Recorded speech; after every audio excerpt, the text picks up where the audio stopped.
El otoño en Filadelfia se fue volando. Las banquetas estaban llenas de hojas rojas. El aire frío se metía por las calles calladas. Y yo, Grace Miller, acababa de terminar un turno de 12 horas en la sala de emergencias del Hospital Riverside. El reloj marcaba las 6 de la mañana. Entregué mi último reporte y me fui al vestidor, donde me esperaban, mis zapatos todos mojados por la lluvia de anoche. ¿Estás bien, Grace?, me preguntó Laura, la jefa de enfermeras.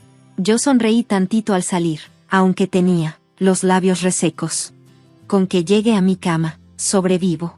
¿Tienes planes para el fin de semana? ¿Te vas a quedar o vas a salir? Negué con la cabeza. Mi mamá y mi hermana están de vacaciones en Florida. Y tengo un montón de ropa sucia esperando. Laura suspiró otra vez. Grace, ¿alguna vez descansas de verdad? No dije nada, no tenía caso. En mi casa, yo me encargaba de todo, la cena, las cuentas, la limpieza. Nadie me lo pedía, pero si no lo hacía yo, a nadie más le importaba. El camino en camión hasta mi departamento viejo, en West Oakland, estuvo helado, y casi no había gente. Me recargué en la ventana, viendo cómo se hacía tráfico en el otro lado. Mi depa de una sola recámara no era gran cosa, pero siempre estaba limpio. Me gustaba tener todo en orden. Tal vez porque en casa de mi mamá, todo era un relajo, risas de mi hermana, quejas de mi mamá, y cosas tiradas por todos lados. En la puerta del refri, todavía tenía unas postales viejas, de mi papá, Robert Miller, director de una empresa. Se la pasaba viajando, Tokio, Berlín, y últimamente Vancouver. Pero siempre me mandaba una postal, preguntándome por mi chamba, mi salud y mis sueños. Cuando dejé la escuela de negocios para ser enfermera, él fue el único que me apoyó. Mi mamá solo suspiró y dijo que era una carrera mediocre. El teléfono sonó mientras me servía café. Era mi mamá. Grace, no se te olvide que mañana cenamos en la casa a las 6. Va a venir el novio de Claire. Quiero que todo esté limpio y la comida perfecta. Levanté la vista al techo, como si el universo me fuera a dar paciencia. ¿No que andaban en Florida? Sí, pero Claire y yo volamos mañana temprano. Reservé los vuelos de última hora. Le acomodó perfecto su agenda.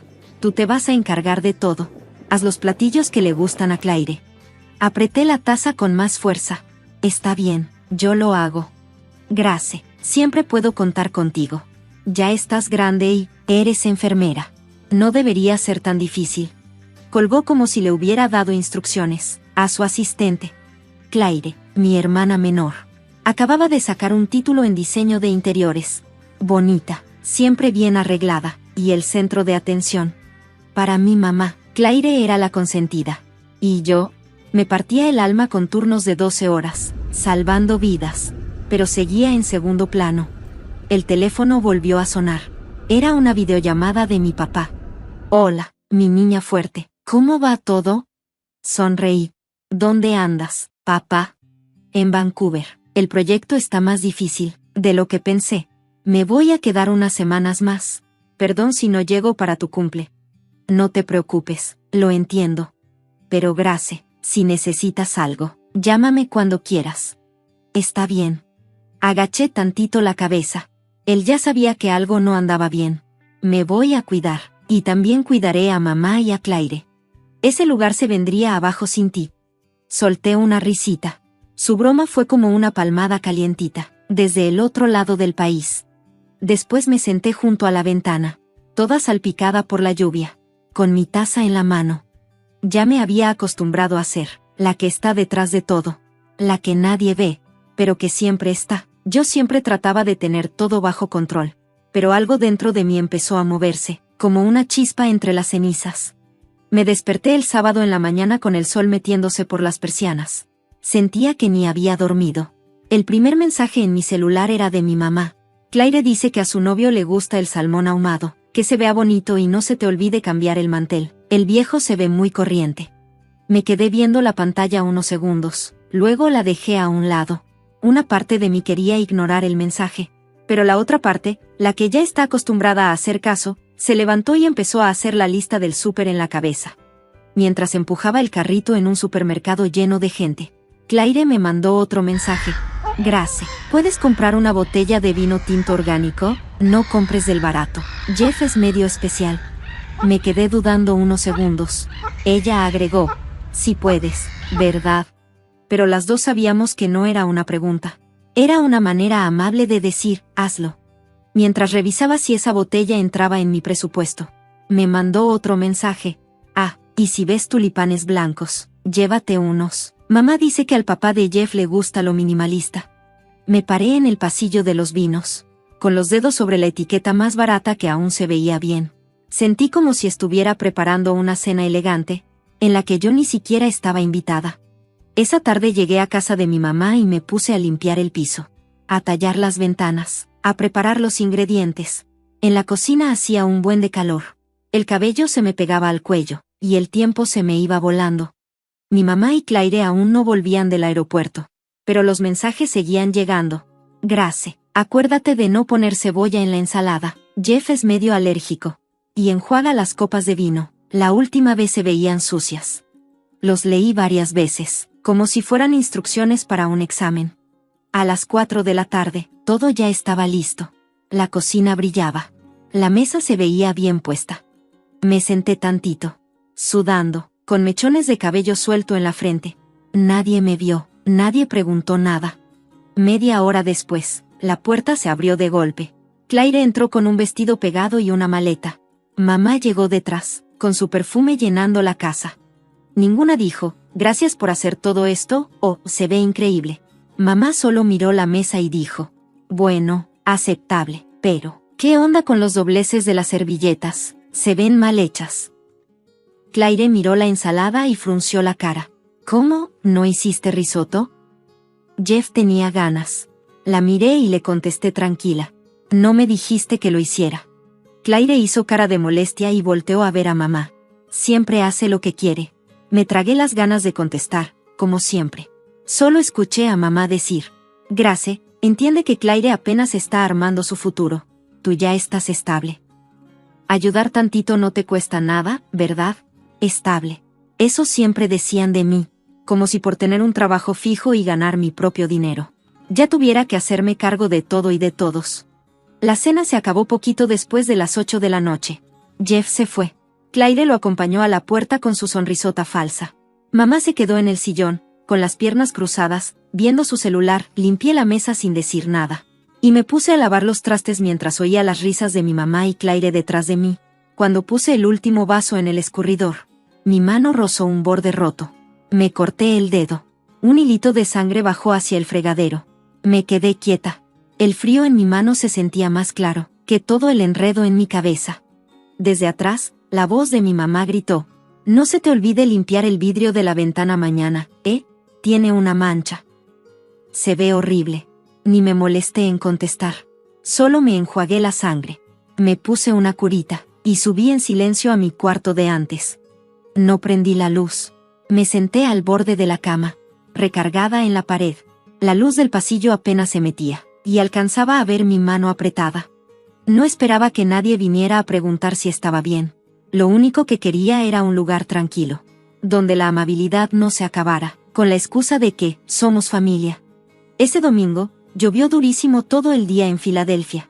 Parecía que el cielo no iba a parar.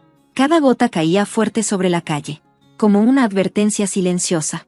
Me tocó cubrir el turno de noche, porque el hijo de un compañero se enfermó con fiebre.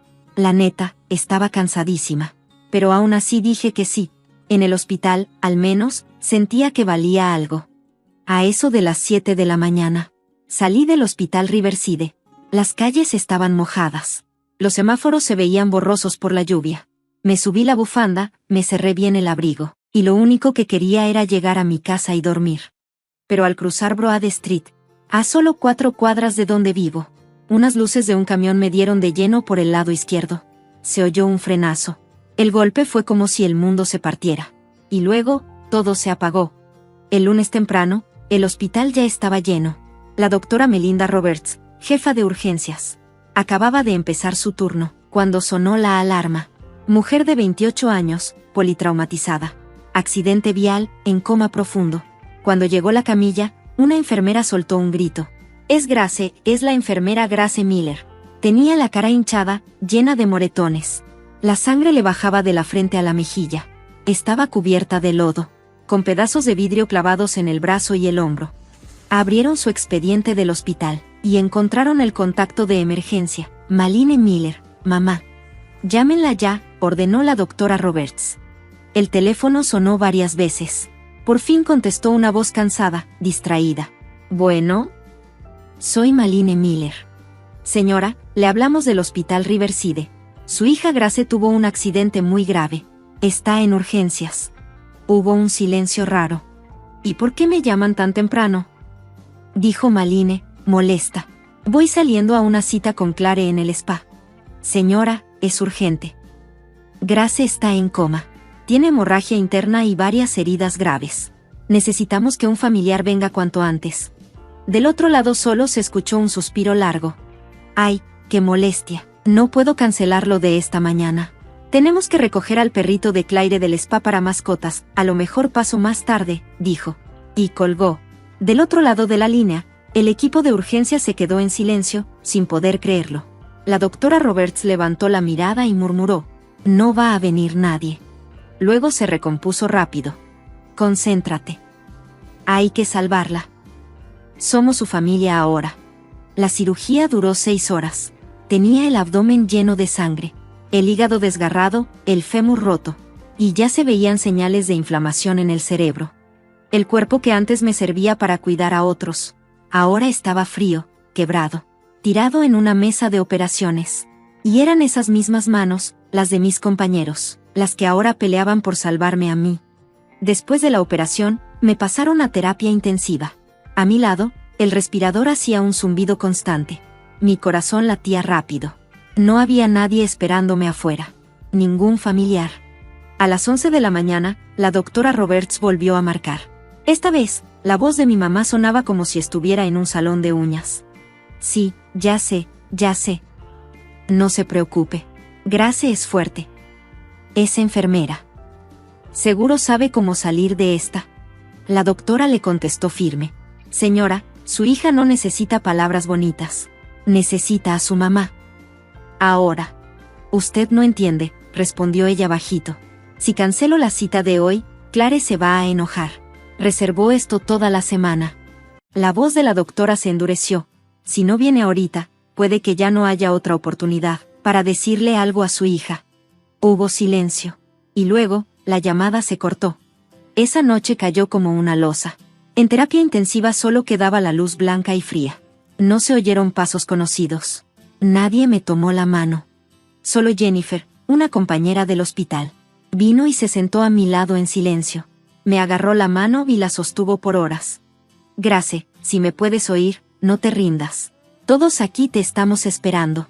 Me limpió la frente con una toallita tibia, y dejó un conejito de peluche junto a mí, el mismo que yo siempre cargaba en mi mochila, desde mi primer día en ese trabajo.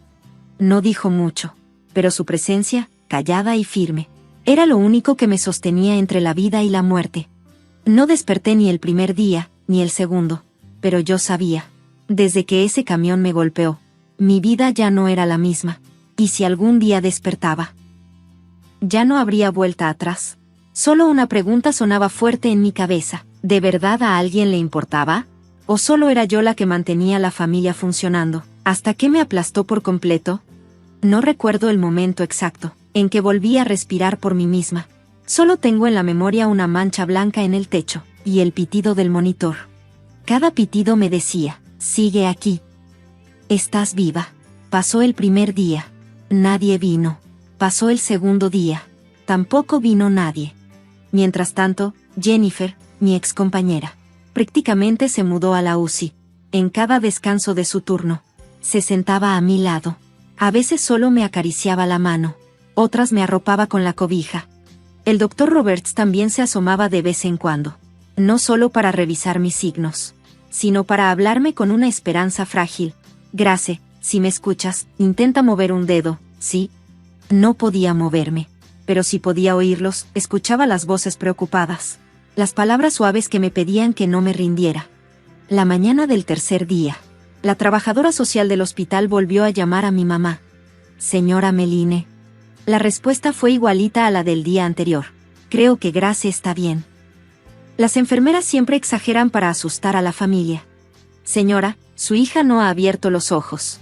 Y no podemos hacerle otra cirugía sin una firma de un familiar. Pues pospónganla.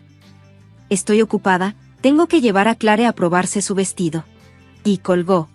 Los doctores siguieron tratando de ayudarme, pero lo hicieron en silencio, con coraje, porque ninguno de ellos soportaba ver a una compañera tan joven, en ese estado, y tan sola.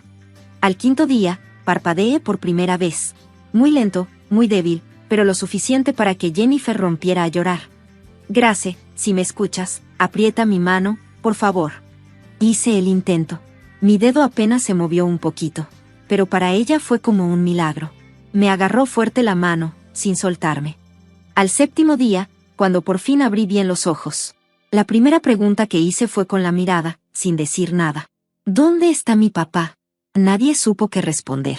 Jennifer me explicó que mi papá, Robert Miller, no se había comunicado. Su número ni siquiera estaba en la hoja de contacto del hospital. Solo estaban los de mi mamá y Clare. No pusiste a tu papá en el archivo, me dijo Jennifer, con cara de duda. Intenté buscarlo, pero solo encontré la dirección de su empresa en Vancouver. Cuando estés completamente despierta, lo vamos a encontrar. Apenas asentí con la cabeza, pero por dentro, algo se me rompió. Mi papá, el que me llamaba cada semana, no había preguntado por mí ni una sola vez, mientras yo luchaba por mi vida. Increíble. La mañana del octavo día, mi mamá y Clare llegaron sin avisar. Traían bolsas de ropa de marca, con las etiquetas todavía puestas, y las caras cansadas, como si se hubieran desvelado viendo un desfile de modas en línea. ¿Ya se despertó?, preguntó Clare, sin verme. No del todo, respondió Jennifer, con la voz más fría que nunca. Solo vamos a estar 10 minutos, dijo mi mamá. Clare tiene planes para cenar con su novio. Todavía se tiene que maquillar. Se pusieron batas de protección, y entraron al cuarto como si fueran a ver a una conocida lejana. Clare hizo cara de asco por el olor a desinfectante. Mi mamá se quedó parada al pie de la cama, sin acercarse mucho, como si tuviera miedo de contagiarse de algo. Grace, necesitas mejorar pronto, dijo seca. No hagas que Clare se estrese. Clare se acercó y me susurró al oído.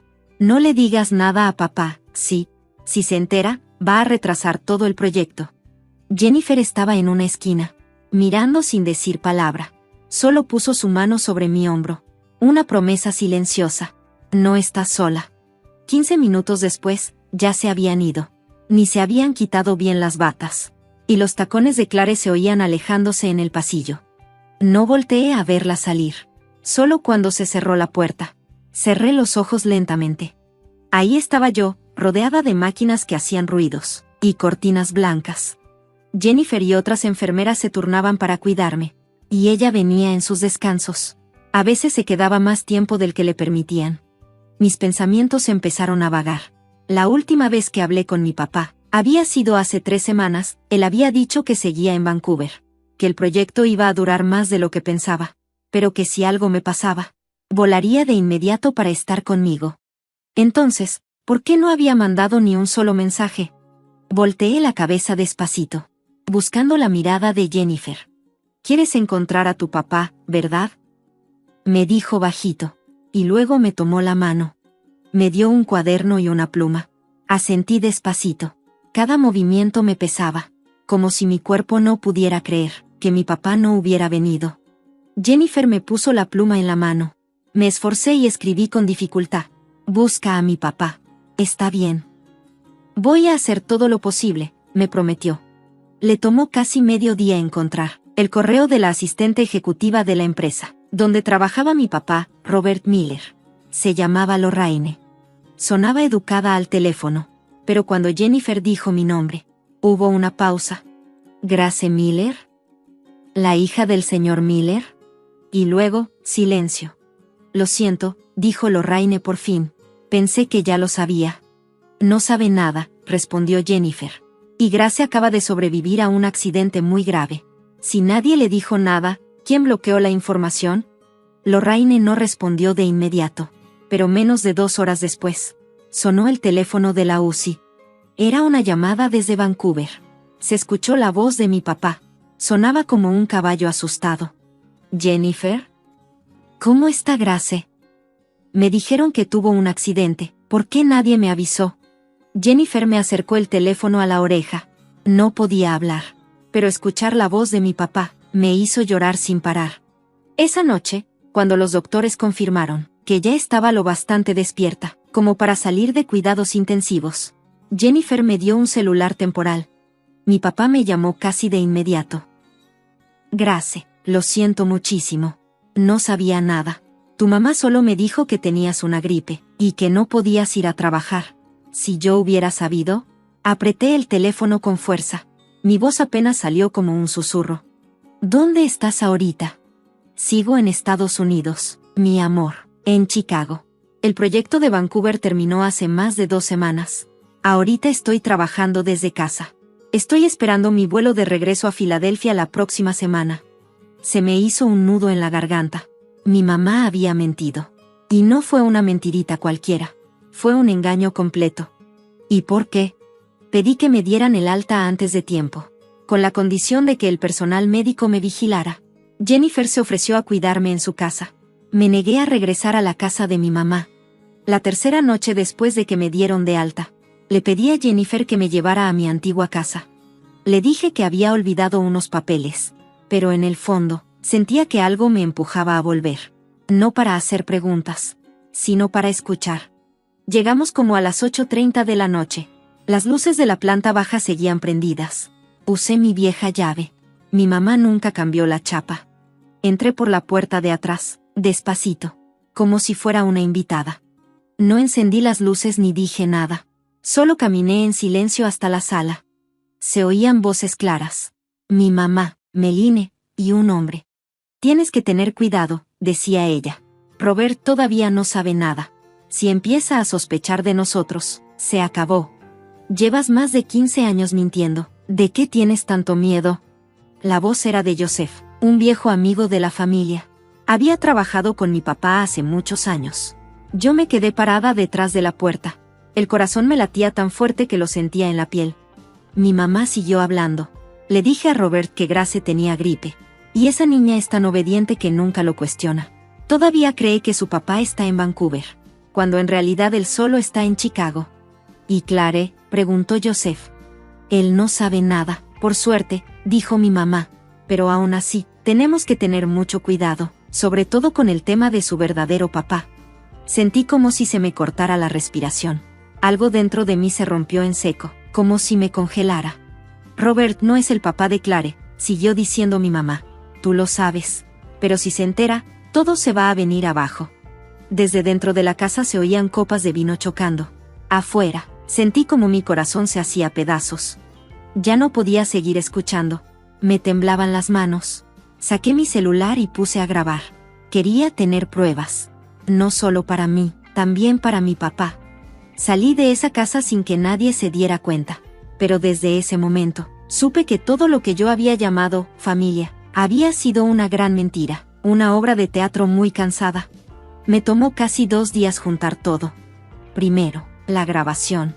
La conversación entre mi mamá y Joseph esa noche. Sus voces se escuchaban claritas. Cada palabra destruía la imagen de familia que habían fingido por tantos años. Luego, los correos. Jennifer me ayudó a recuperar varios mensajes que mi mamá mandó desde su cuenta personal a otra dirección secreta que usaba para escribirle a Joseph. Esos correos no solo mostraban que llevaban 20 años con una relación en secreto, también hablaban de su miedo a que mi papá se enterara. Uno decía: «No te preocupes, Robert todavía cree que Clare es su hija. Si se entera de la verdad, ya sabes quién va a perderlo todo». Después le pedí en silencio a Jennifer que me ayudara a contactar un laboratorio privado en Boston. Ella me ayudó a conseguir un mechón de pelo viejo que Clare dejó en un cepillo en el baño, y un algodón con el que mi papá se limpió la cara la última vez que vino a visitarnos, hace meses. Los resultados del ADN llegaron 3 días después. Solo decían una frase fría y directa: probabilidad de paternidad, 0%. Me quedé viendo esa frase por mucho tiempo. Lo que sentí no fue sorpresa. Fue una confirmación. Esa sospecha que había tenido desde niña, cuando mi papá siempre me apoyaba, y mi mamá se enojaba cada vez que yo le contaba algo. Nunca estuvo equivocada. Esa noche puse todo en un sobre grande. La grabación de audio, las pruebas de los correos, el archivo PDF con los resultados de ADN, y una carta escrita a mano. Le escribí a mi papá con mi letra, que aún temblaba un poco, pero con firmeza. Ojalá estés en un lugar tranquilo cuando leas esto. Hace 2 semanas estuve a punto de morir. Y todo ese tiempo, solo quería llamarte a ti. Pero esperé, y nunca lo hiciste porque mamá te mintió. Ella le dijo al hospital que solo tenía una gripe leve. Te dije que estabas en una misión de 3 meses en Vancouver, cuando en realidad estabas en Chicago. A solo un vuelo corto de distancia. Ni siquiera sé con quién enojarme más, conmigo por confiar tanto, o con ellos, por ocultarlo también. Pero al final, no se trata de buscar culpables. Se trata de decirte la verdad, toda la verdad. No tienes que creerme de inmediato. Solo escucha lo que está grabado en la memoria USB. Lee los correos que van adjuntos. Y si te atreves, abre también los resultados de ADN. Perdón por tener que enterarte así, pero ya no puedo seguir callando. Si sientes dolor, por favor, dímelo. Yo he cargado con ese dolor casi toda mi vida. Grace. Ese mismo día mandé el paquete por mensajería express, a la oficina de mi papá, Robert Miller, en Chicago. Jennifer estaba a mi lado cuando firmé el papel de entrega. Tenía una mirada tranquila, pero preocupada. ¿Estás segura? Yo asentí. Desde que me ayudaste a encontrar a la secretaria de mi papá, ya no hubo vuelta atrás. Esa noche no pude dormir. Pensaba en mi graduación, cuando mi mamá se fue a la mitad del desfile de modas, en la escuela de diseño de Claire. Y papá se quedó conmigo hasta el final, tomándose fotos, aunque tenía un vuelo muy temprano al día siguiente. Pensé en cada vacación, en cada postal que me mandó, aunque mi mamá siempre decía que él solo lo hacía por aparentar. Yo le creí. Le creí a Claire. Le creí a lo que llamábamos familia. Y ahora ya no creo en ninguno de ellos. Solo espero que mi papá crea en mí. Robert Miller recibió el paquete un martes por la tarde, en su oficina temporal en el centro de Chicago. Pensó que era un archivo más, tal vez de algún socio de la costa este, pero al ver la letra en el remitente, Grace M., se le congeló la mano. Una ola de angustia lo invadió. La primera línea de la carta le apretó el pecho. Hace 2 semanas casi me muero. Leyó todo lentamente, como si al leer rápido pudiera perder algo importante. Mientras más leía, más le temblaban las manos, hasta que la USB se le cayó sin darse cuenta. Audio, correos, pruebas de ADN. La carta completa de Grace. Una parte era confesión. Otra parte, disculpa. Pero todo le dolió tan profundo, que se le cortó la respiración. Sentía que era el último en enterarse, de que había sido engañado, por la mujer con la que compartió su vida. Cerca de la medianoche, reservó el primer vuelo, de regreso a Filadelfia. 24 horas después, un taxi se detuvo frente al Hospital Riverside. Mi papá bajó con un traje oscuro, sin maletas, solo un portafolio de cuero, y la mirada de alguien que ya no acepta más mentiras. En recepción le confirmaron que Grace ya había salido del hospital, y que ahora estaba en una casa particular, bajo el cuidado de una compañera de trabajo llamada Jennifer Foster. ¿Está despierta?, preguntó con voz ronca. Sí, señor, se está recuperando mejor de lo que esperábamos. Pero debe saber algo, ella no quiso volver a su antigua casa. Robert inclinó la cabeza, agradecido. Guardó la dirección de Jennifer en su celular, pero no fue ahí de inmediato. Antes de ver a su hija, tenía que hacer una última parada, la casa donde creyó vivir feliz por 28 años. Era una calle tranquila, llena de árboles. Las hojas del otoño cubrían los escalones de la entrada. La puerta blanca se abrió, antes de que él pudiera tocar el timbre. Roberto. Meline parpadeó sorprendida, todavía con el vaso de jugo en la mano. ¿Por qué regresaste tan pronto? Pensé que estarías en Chicago hasta el fin de semana. Cambié mi vuelo después de leer la carta de Grace, contestó Robert. Quiero una explicación. Meline se quedó helada. Claire, que estaba sentada en el piso de la sala con su laptop, se levantó de inmediato. ¿Qué pasa, mamá? Robert entró y miró toda la sala como si buscara cada grieta en una pared rota. Sacó un sobre de su maletín y lo puso sobre la mesa. Aquí está todo, la grabación tuya con Joseph, los correos electrónicos, y los resultados del ADN de Claire. Claire dio un paso atrás como si alguien la hubiera empujado. ¿Qué?, dijo apenas. Robert volteó a verla, con el rostro triste. No es tu culpa, Claire, tú no tienes nada que ver, pero yo merezco saber la verdad. Méline ya no pudo sostener el vaso, lo puso sobre la mesa, pero le temblaban las manos. Robert, yo quería decirte, solo que, la interrumpió él, esperar otros 28 años o hasta que me muera para por fin decirme la verdad. Claire soltó un gemido ahogado. ¿Tú no eres mi papá? Robert la miró con los ojos llenos de tristeza, no de enojo. No, y lo siento mucho, no debiste enterarte así. Después volteó hacia Méline, más serio que nunca. Pero lo que no te puedo perdonar es que cuando nuestra hija, la única persona en esta casa que no ha vivido con una mentira, estuvo a punto de morir, tú no fuiste, ni una sola vez, y me lo ocultaste, Méline. Robert se dejó caer en una silla, sacó un montón de papeles del maletín. Esto es la solicitud de divorcio, ya la firmé, mi abogado te va a llamar el lunes. ¿Nos vas a abandonar a mí y a nuestra hija?, gritó Méline. Tú decidiste eso, yo voy a cuidar a Grace. Miró a Claire una última vez, con voz más suave. Si algún día necesitas ayuda, llámame. Se dio la vuelta y caminó hacia la puerta. Afuera, una ráfaga de viento levantó las hojas secas del porche, cerró la puerta tras de sí, y por primera vez, sin culpa, se fue. 2 semanas después de que mi papá se fuera de la casa, mi mamá y Claire recibieron una orden para desalojar la propiedad. Era temporal, pero firme. Empacaron todo en silencio, evitando mirar a los vecinos, que antes decían que éramos la mejor familia del barrio. Pocos días después, Joseph Baker, el hombre del que mi mamá hablaba con cariño a escondidas de mi papá, desapareció de Filadelfia. Sin cartas, sin explicaciones. Solo un mensaje para mi mamá. Mi esposa se enteró de todo, no me vuelvas a buscar. El departamento de lujo donde se veían en secreto fue devuelto. La cuenta bancaria donde Joseph le mandaba dinero fue congelada, porque su esposa metió la demanda de divorcio. Méline, que siempre decía que no necesitaba de nadie, tuvo que buscar trabajo por primera vez en casi 30 años. Un conocido le consiguió un puesto en una boutique cara en el centro. Trabajaba como asistente de ventas y asesora de estilo, para mujeres ricas, las mismas con las que antes iba a cenar como invitada. El sueldo no era tan malo, pero no le alcanzaba para vivir como antes. Lo único que pudo conseguir fue un pequeño departamento de 2 recámaras, en las afueras de la ciudad. Ahí vivían ahora ella y Claire, después de que mi papá les quitó el apoyo económico. Claire, por su parte, llevó los resultados del ADN para enfrentarse a Joseph, esperando tener una plática, algo, aunque fuera una palabra amable. Pero él solo la miró y dio un paso atrás. No me llames, papá, dijo, eres el resultado de un error, no necesito recordarlo. Claire se quedó paralizada. Por primera vez en su vida, la niña que antes era la consentida y la más elogiada, fue tratada como alguien que nadie quería tener cerca. Cuando volvió al pequeño departamento, arrojó el sobre con los resultados de la prueba sobre la mesa y le gritó a mi mamá, ¿por qué me lo ocultaste? ¿Por qué me llevaste a esto? Méline no respondió, solo se dejó caer en la silla y se quedó viendo por la ventana, con la mirada de alguien que ya lo perdió todo.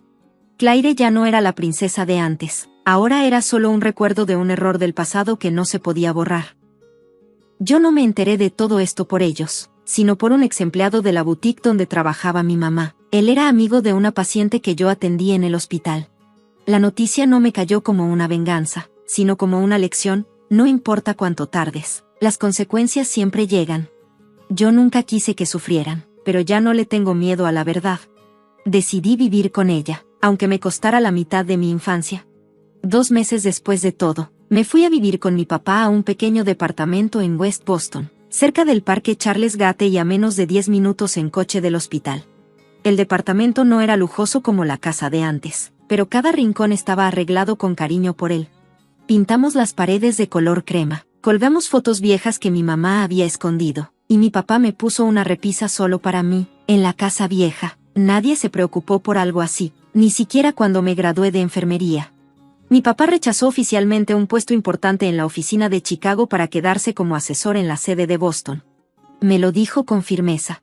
Los trabajos cambian, una hija, no.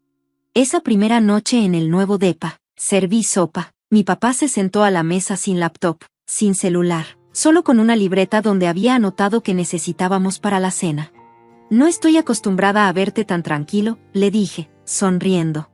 Estoy aprendiendo desde cero, me respondió. Ser papá no es solo mandar dinero. No le contesté, solo le pasé la parte más rica de la sopa. Jennifer seguía viniendo cada fin de semana, con waffles caseros y un montón de historias del hospital.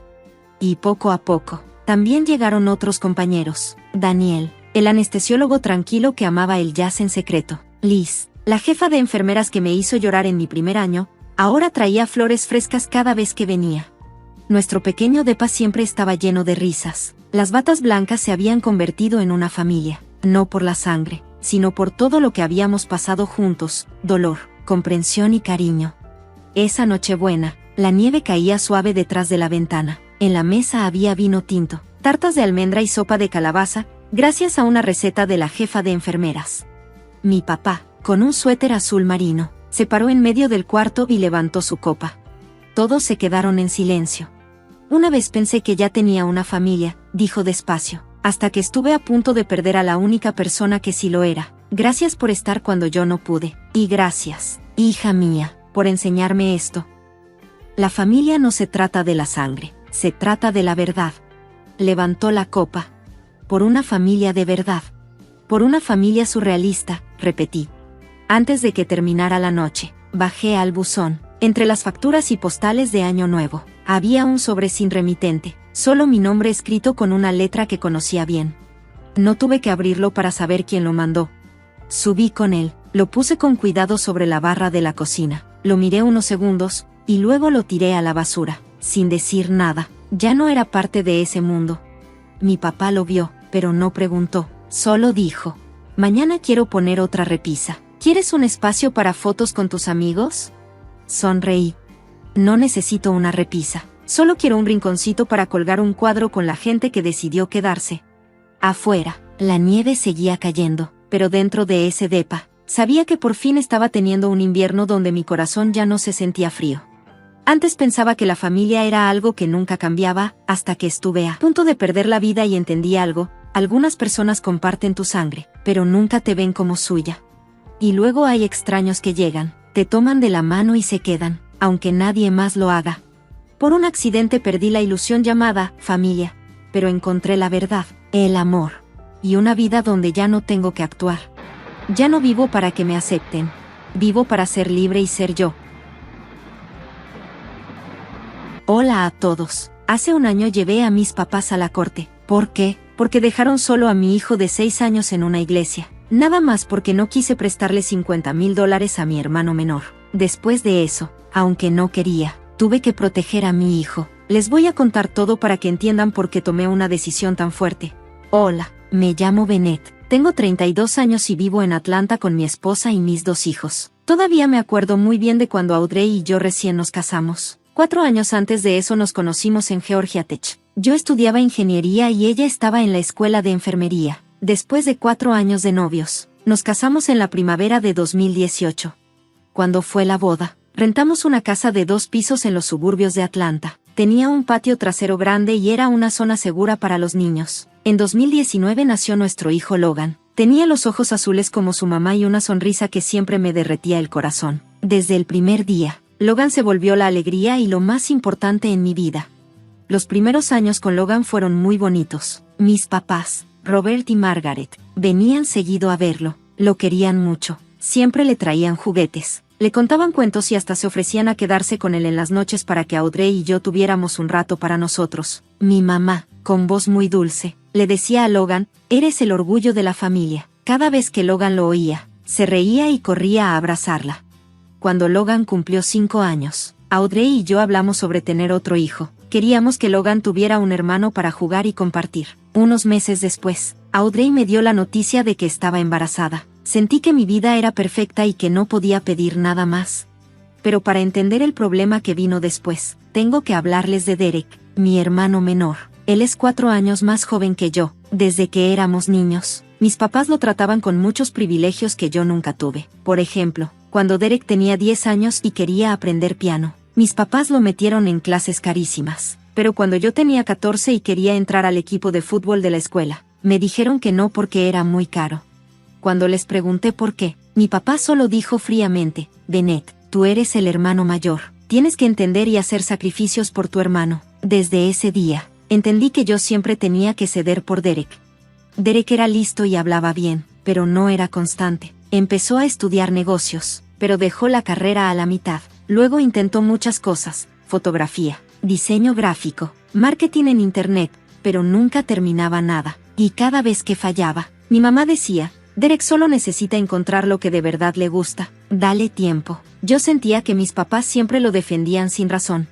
En 2020, cuando Derek tenía 24 años, abrió una pequeña cafetería en el centro de Atlanta. Un día llegó a mi casa bien emocionado y me dijo, Bennett, tengo una idea buenísima, quiero abrir una cafetería estilo europeo. Yo le pregunté, ¿cuánto necesitas para empezar? Y él, como si ya lo tuviera preparado, contestó, necesito que me prestes $8,000, te juro que te los pago en un año. Aunque no estaba muy seguro, acepté. Pensé que tal vez esta vez sí iba en serio, pero la cafetería solo duró 6 meses. Luego me dijo que no tenía dinero para pagarme. ¿Te puedo ir pagando poco a poco? Me dijo. Ahí fue cuando me di cuenta de que tal vez nunca pensó en pagarme. 2 años después, Derek tenía otra bronca. Debía $5,000 en tarjetas de crédito y el banco lo podía demandar. Otra vez vino conmigo con cara de lástima y me dijo, necesito tu ayuda. Te juro que esta es la última vez, aunque sabía que era un error. Acepté otra vez. No quería que lo demandaran. En total, en 4 años le presté $13,000 y no vi ni un solo peso de regreso. Cada vez que Audrey me preguntaba por el dinero, yo le decía, la familia se ayuda, pero por dentro, yo ya me sentía harto de ser siempre el hermano responsable. Ese papel me lo habían puesto desde que era niño. Y entonces empezó el problema fuerte. Hace poco más de un año, todo comenzó otra vez por culpa de Derek. Lo recuerdo bien, era marzo de 2024. Derek llegó a mi casa un sábado por la tarde, bien emocionado porque según él, había encontrado cómo hacerse rico. Logan estaba jugando en la sala, cuando vio a su tío, corrió y lo abrazó, tío Derek, te extrañé mucho. Derek le sonrió y le dijo, yo también te extrañé, ya estás bien grande. Después de eso, se sentó en el sillón y empezó a contarme su nueva idea. Con voz muy segura, me dijo, Bennett, ahora sí tengo una oportunidad de negocio de verdad, quiero abrir una empresa de transporte. Cuando oí eso, sentí un escalofrío. Le pregunté, ¿tienes experiencia en transporte? Después de una pausa, Derek me dijo, ya investigué, este negocio va muy bien, sobre todo después de la pandemia, porque ahora la gente compra más cosas por internet. Me explicó que ya tenía un socio, que hizo un plan de negocios muy detallado y que incluso ya había hablado con algunos posibles clientes.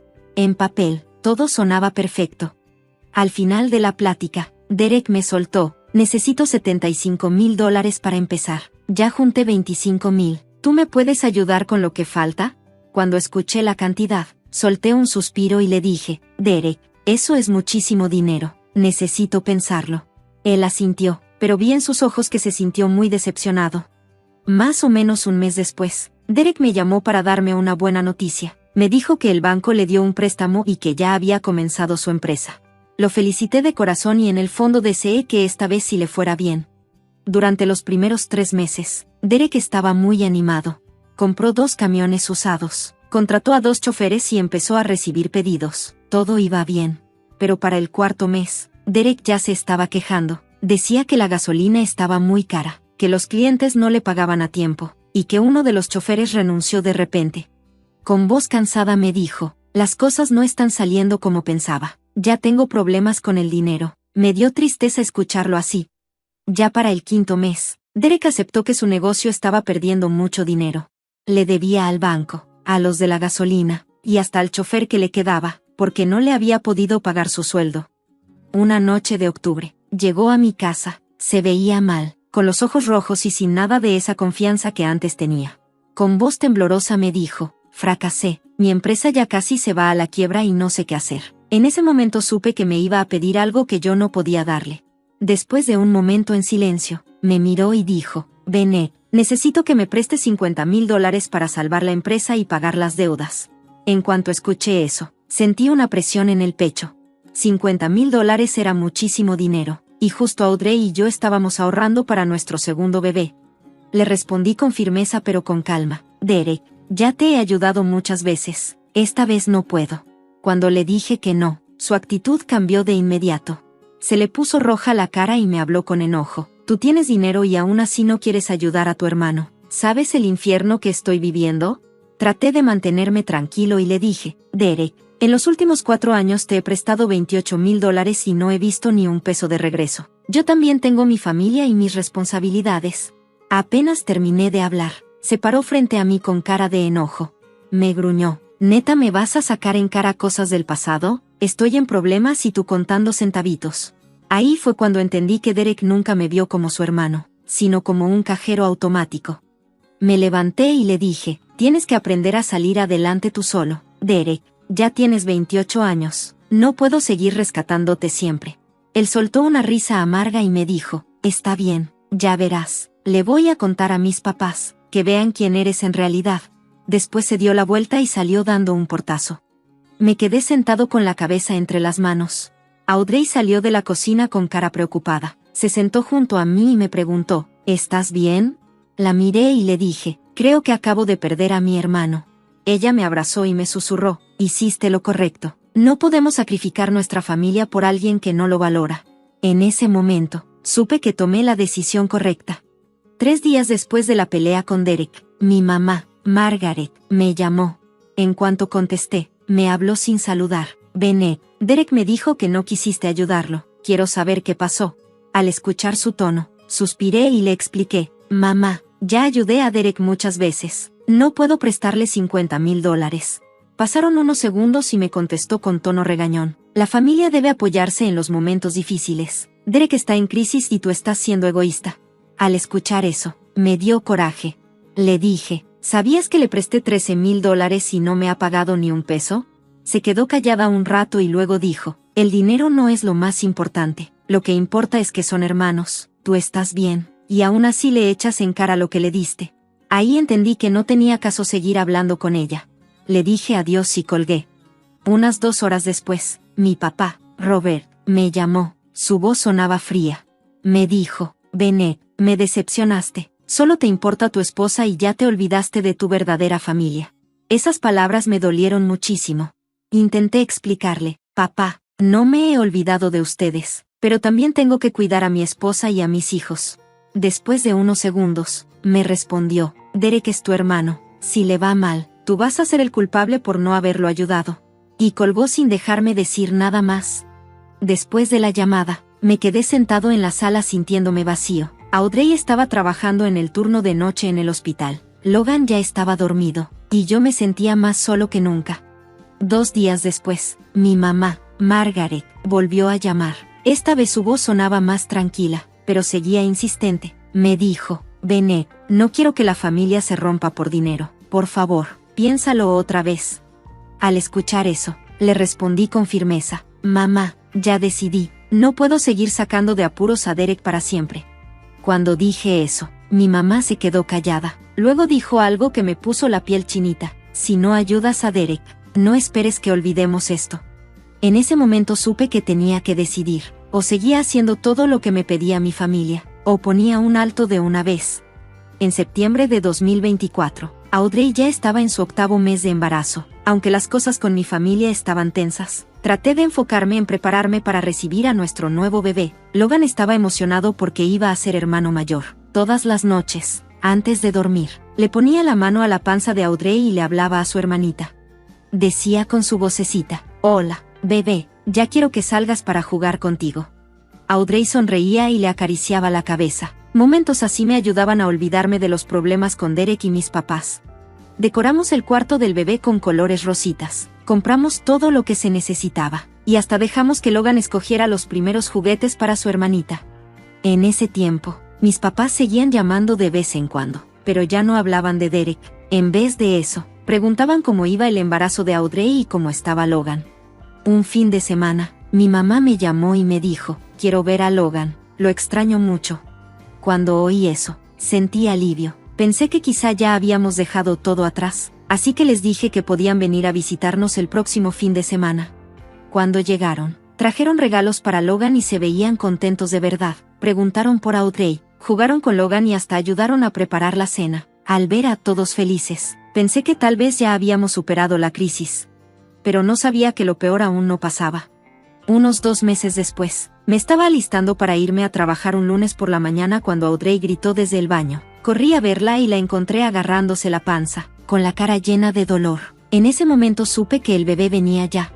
Nos fuimos de inmediato al hospital. Cuando llegamos, las enfermeras se llevaron rápido a Audrey a la sala de parto. El doctor la revisó y nos dijo que la bebé nacería en unas horas. Mientras esperaba, me acordé de algo muy importante. Teníamos que recoger a Logan de la escuela esa tarde. Rápido pensé en mis papás. Necesitaba su ayuda. Sin pensarlo 2 veces, le llamé a mi papá, Robert. Cuando le pregunté si podían recoger a Logan, me dijo que sí, sin dudar. No te preocupes, tú enfócate en Audrey, nosotros nos encargamos de Logan. Al oír eso, me sentí muy agradecido. En un momento así, contar con tu familia lo es todo. Después de colgar con mi papá, llamé a la escuela de Logan para avisar que sus abuelos lo iban a recoger. La maestra dijo que ya lo apuntó y que esperaba que todo saliera bien con el parto. Después de 6 horas de labor, mi hija Sofía nació a las 2:30 de la tarde. Pesó 2 kilos. Estaba sana. Tenía los ojos azules y el cabello suave y rubio como el de su mamá. Cuando el doctor me la dio en los brazos, no pude aguantar las lágrimas. Le dije a Audrey con la voz quebrada, gracias por darme un regalo tan bonito. Audrey sonrió, cansada pero feliz. Cuando las pasaron a una habitación, llamé a mi familia para darles la buena noticia. Con emoción les dije, Sofía ya nació, está sana y muy bien. Mi mamá gritó feliz, Dios mío, tenemos otra nieta. Después de eso, les recordé que debían recoger a Logan esa tarde. Me dijeron que sí, que no me preocupara, y que llevarían a Logan al hospital en la noche para que conociera a su hermanita. Les di las gracias, sin imaginar lo que estaba por pasar. Como a las 6 de la tarde, noté que mis papás no me habían llamado para decirme que ya habían recogido a Logan. Les marqué de inmediato, pero nadie contestó. Les mandé muchos mensajes, y tampoco respondieron. Empecé a sentir una angustia horrible. A las 6:30, mientras seguía marcando, mi celular sonó con un número que no conocía. Contesté, una voz de hombre, tranquila, me dijo, hola, soy el pastor Williams, ¿estoy hablando con el señor Bennett Morrison? En cuanto lo escuché, se me fue el aire. Le respondí, sí, soy yo. ¿Qué pasó, pastor?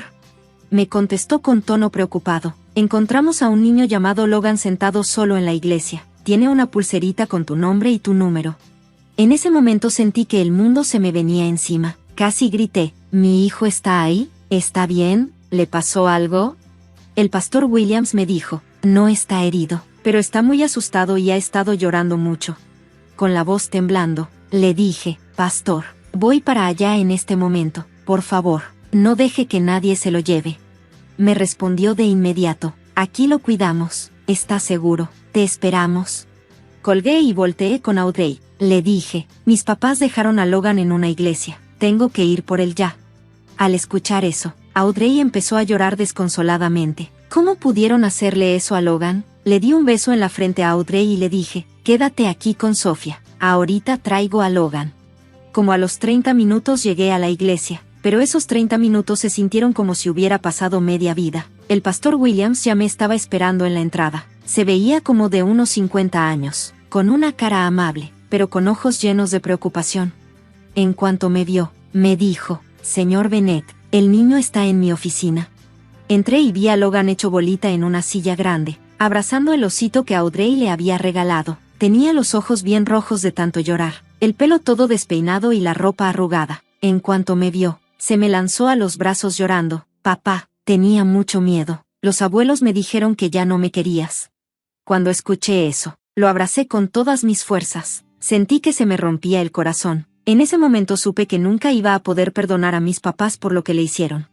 Llevé a Logan de regreso al hospital, ya que lo vi más tranquilo. Decidí enfrentar a mis padres. Eran como las 10 de la noche, pero no me pude esperar. Fui directo a su casa, con el corazón lleno de coraje. Toqué el timbre varias veces hasta que Robert abrió la puerta. No se sorprendió al verme. En cuanto lo vi, le grité, ¿cómo pudiste hacerle eso a Logan? Tiene solo 6 años. Él me miró con frialdad y dijo, tú elegiste el dinero antes que la familia. Ahora sabes lo que se siente perder a alguien. Sus palabras me dolieron como un cuchillo. En eso salió Margaret de la sala. también con cara fría. Me miró directo y dijo, te crié 32 años. Si no quieres ayudar a tu hermano cuando está mal, entonces no me preocupo por tu hijo. Sentí que tenía enfrente a dos completos extraños. Con coraje en la voz, les dije, Logan es su nieto. ¿Cómo se atreven a usar a un niño para vengarse? Robert, sin mostrar emoción, dijo, solo queríamos enseñarte lo que vale la familia, pero eres demasiado egoísta para entenderlo. En ese momento me di cuenta, ya no eran mis papás. Después de unos segundos, los miré a los ojos y les dije, desde hoy, me considero huérfano, y los voy a llevar a la corte por abandono infantil. Robert gritó, ¿nos vas a demandar? Pues hazlo. Me di la vuelta y salí de la casa, dando un portazo. Por dentro sentía un dolor bien fuerte, pero también supe que había hecho lo correcto. Tenía que proteger a mi familia. Me prometí que Logan nunca volvería a vivir algo así. Cuando regresé al hospital, ya era medianoche. Audrey seguía despierta. Estaba sentada junto a la cama, cargando a Logan dormido. Me vio entrar, levantó la mirada y me preguntó con voz bajita, ¿cómo te fue? Me senté junto a ella y le conté todo lo que pasó con mis padres. Audrey escuchó en silencio, no dijo nada, solo abrazó a Logan más fuerte. A la mañana siguiente, Audrey les habló a sus papás para contarles todo. Thomas y Linda, sus papás, no podían creer lo que escuchaban. Después de un rato, Thomas dijo, vamos para allá de inmediato, esto no se puede dejar así. Esa misma tarde llegaron al hospital. Thomas era un ingeniero ya retirado, y Linda había sido maestra de primaria. Eran personas buenas, que querían mucho a su familia. En cuanto Linda vio a Logan, lo abrazó fuerte y le dijo, mi amor, la abuelita y el abuelito siempre van a cuidarte. Logan sonrió y se tiró a sus brazos. Thomas se sentó junto a mí y me dijo, Bennett, no podemos creer lo que tus papás le hicieron a un niño de 6 años. Eso no lo hace alguien que tiene corazón. Sus palabras me dieron consuelo. Me hizo sentir que sí había personas que me entendían. Luego Linda dijo, nosotros te vamos a apoyar con todo lo legal. Esto no se puede dejar así. Cuando la escuché, sentí como si por fin hubiera una luz entre tanta oscuridad. Los días que siguieron, Thomas y Linda se quedaron con nosotros en Atlanta. Cuidaron de Logan mientras Audrey se recuperaba del parto, y yo me encargaba de todo lo legal. Con sus abuelitos cerca, Logan poco a poco volvió a sonreír. Le leían cuentos, jugaban con él y le hacían sentir que era muy querido. Una noche, Logan me preguntó, papá, ¿por qué los abuelos no me quieren como tú y mamá? Lo abracé y le contesté, mi amor, no todos saben amar bien, pero tu mamá, yo y los abuelitos de parte de ella, siempre te vamos a querer con todo el corazón. Después de decir eso, Logan asintió con la cabeza y se acercó a mí. En ese momento entendí que la verdadera familia no se trata de tener la misma sangre, sino de quien está ahí para ti, quien te apoya y te cuida cuando las cosas se ponen difíciles. 2 días después de que nos dieron de alta del hospital, Derek me llamó. En cuanto contesté, empezó a hablar rápido. Su voz temblaba y se notaba que tenía miedo. Bennett, me acabo de enterar por mamá y papá de lo que le hicieron a Logan. No lo puedo creer. Al oír eso, me llené de coraje. Le pregunté, ¿tú sabías que iban a hacer eso? Derek me contestó con sinceridad. Te juro que no sabía nada. Solo me quejé con ellos porque tú no quisiste ayudarme. Nunca pensé que llegarían a ese extremo. Por la forma en que habló, sentí que decía la verdad. Luego me preguntó cómo estaba Logan, y también se preocupó por Audrey y el bebé. Cuando colgamos, me sentí un poco más tranquilo. Al menos Derek mostró que de verdad se arrepentía y parecía que quería hacerse responsable por lo que pasó. En ese momento pensé que tal vez por fin había aprendido la lección más importante de su vida. Nuestras decisiones pueden afectar mucho a personas inocentes. El lunes siguiente, gracias al apoyo económico de Thomas y Linda, me reuní por primera vez con la abogada Jennifer Martínez, experta en temas de protección infantil y derecho familiar. Jennifer tenía 45 años y más de 20 años de experiencia. Su mirada era fuerte, pero cuando escuchó mi historia, se notaba que tenía mucha empatía.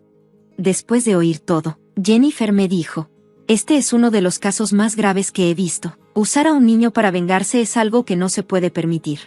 Eso me hizo sentir más tranquilo. Le pregunté, ¿tenemos pruebas suficientes para demandarlos? Después de unos segundos, Jennifer respondió, tenemos el testimonio del pastor Williams, y tal vez podamos conseguir las cámaras de seguridad de la iglesia. Yo me encargo de pedir las grabaciones. Durante esa semana, Jennifer se puso a trabajar con todo para reunir pruebas. El pastor Williams aceptó ayudar y dio una declaración detallada donde describió cómo encontró a Logan. También, conseguimos los videos de la cámara de seguridad de la iglesia.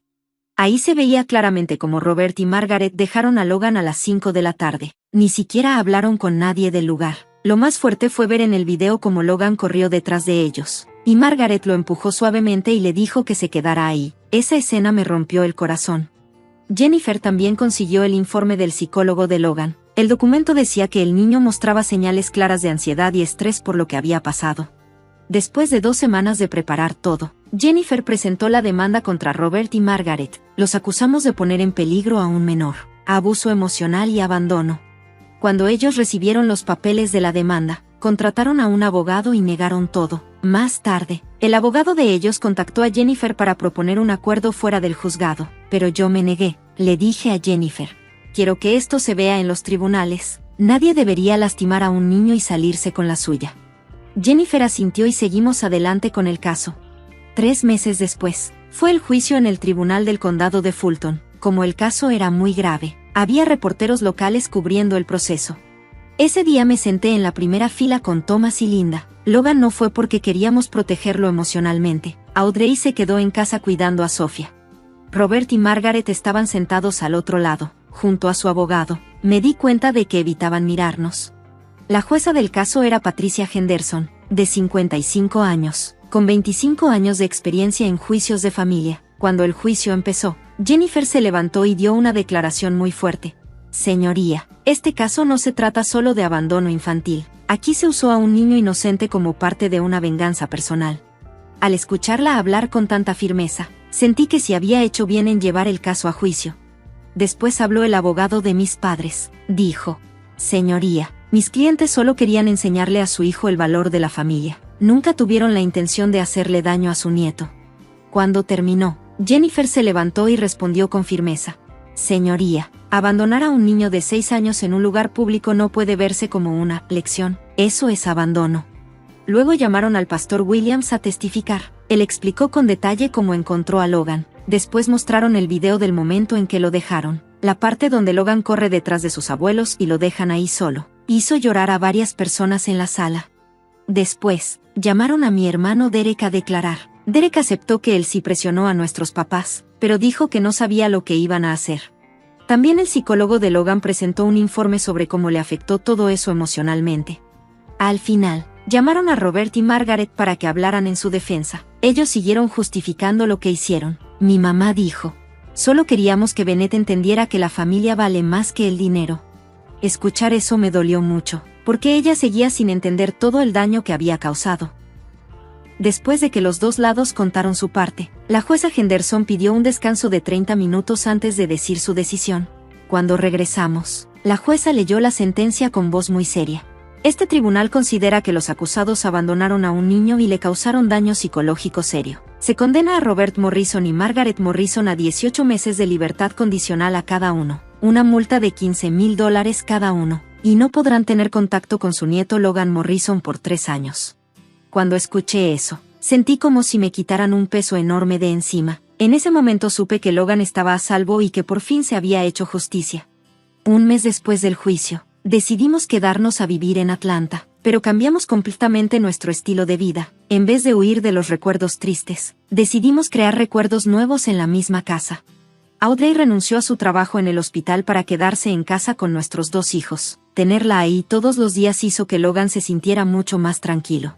Una vez, con voz suave, Audrey le dijo a Logan: a partir de ahora, mamá va a estar en casa contigo y con la bebé Sofía todos los días. Logan la abrazó con todas sus fuerzas y gritó: me encanta tener a mamá en casa. Después, Thomas y Linda se mudaron también a Atlanta para estar cerca de nosotros. Vendieron su antigua casa y compraron otra a solo 15 minutos de distancia. Desde entonces, le dan todo su amor a sus 2 nietos. Cada fin de semana, Logan se quedaba con ellos. Thomas le enseñó a andar en bici y lo ponía a ayudar en el jardín. Linda le leía cuentos y cocinaba sus comidas favoritas. Linda siempre le decía a Logan: la abuela y el abuelo los aman a ti y a Sofía más que a nada. Ustedes son todo para nosotros. Cada vez que lo oía, Logan sonreía feliz y respondía: yo también los amo, abuelita y abuelito. Sofía también fue creciendo. Cada día aprendía algo nuevo y se convirtió en la alegría de la casa. Logan adoraba a su hermanita y siempre quería ayudar a cuidarla. Muchas veces nos contaba sus logros con orgullo. Decía, «Papá», Sofía me sonrió. Y yo le contestaba, «Eres un hermano mayor increíble». Sobre mi hermano Derek, él seguía llamando de vez en cuando para saber cómo estábamos, pero ya era más independiente. Encontró un buen trabajo en una empresa de logística en Atlanta y me empezó a pagar el dinero que me debía poco a poco. Recuerdo que en el primer mes me dio $500. Me dijo, «Ya aprendí la lección, te voy a pagar todo y nunca más le voy a hacer daño a nadie». Cuando dijo eso, sentí que mi hermano por fin había madurado. En cuanto a Robert y Margaret, cortamos contacto por completo. Intentaron llamarme y hasta pidieron a otros familiares que me convencieran, pero yo no cambié de opinión. Incluso cuando algunos familiares me decían, «Bennett, pase lo que pase, siguen siendo tus papás». Yo ya tenía la respuesta clara. Unos verdaderos padres nunca le harían daño a sus hijos ni a sus nietos. En los meses que siguieron, la vida en Atlanta fue mucho más tranquila y feliz. Logan se recuperó totalmente y se volvió un niño alegre y muy listo. Sofía creció sana y llenó la casa de risas todos los días. Como 3 meses después, remodelamos la casa, pintamos las paredes, cambiamos los muebles y convertimos todo en un espacio más bonito y alegre. Pero lo más importante fue que llenamos el hogar de amor, el amor de nuestra pequeña familia y de los abuelos que siempre estuvieron con nosotros. Cada noche, cuando los niños ya estaban dormidos, Audrey y yo nos sentábamos en el patio de atrás a tomar café y a hablar del futuro. A veces me preguntaba si me arrepentía de haber llevado a mis papás a juicio, y cada vez, yo contestaba con firmeza, no, ese fue el final de mi historia. ¿Tú qué opinas? ¿Crees que me equivoqué al llevar a mis papás a los tribunales? Déjame tu opinión en los comentarios. De verdad quiero saber qué piensas. No se te olvide darle like, compartir esta historia y suscribirte. Gracias por escuchar. Nos vemos en la próxima.